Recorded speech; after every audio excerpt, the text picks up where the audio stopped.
ইসলামী bank news top 10।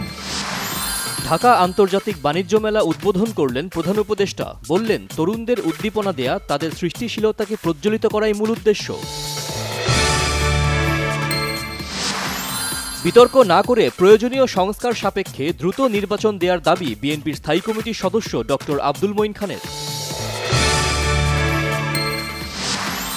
July গণ অভ্যুত্থানে ৮৫৮ শহীদের মধ্যে ৬২৮ জনের পরিবার ও ১৬২৮ আহতকে সাহায্য পৌঁছে দেওয়া হয়েছে। ব্যয় হয়েছে ৪৭,৩২,০০,০০০ টাকা।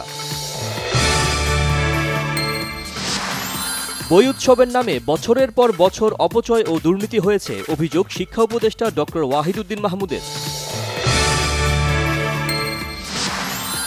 ৪১ কোটির মধ্যে ৬ কোটি বই স্কুলগুলোতে পাঠানো হয়েছে, জানালেন এনসিটিবি চেয়ারম্যান। ঢাকার চাংখারপুলে নারকীয় হত্যাযজ্ঞ চালানো কনস্টেবল সুজনের বিরুদ্ধে গ্রেপ্তারি পরোয়ানা জারি, জানিয়েছেন চিফ প্রসিকিউটর। উত্তরাঞ্চলে মৃদু শৈত্যপ্রবাহ আর কনকনে ঠান্ডায় শীত আরও বেড়েছে। দেশের সর্বনিম্ন তাপমাত্রা তেঁতুলিয়ায় ৯.১১ ডিগ্রি সেলসিয়াস। হায়দ্রাবাদে রাজীব গান্ধী আন্তর্জাতিক বিমানবন্দর থেকে এক বাংলাদেশিকে গ্রেপ্তারের দাবি ভারতের। জমকালো আয়োজন আর বর্ণিল আতশবাজিতে নতুন বছরকে স্বাগত জানালো বিশ্বের বিভিন্ন দেশ।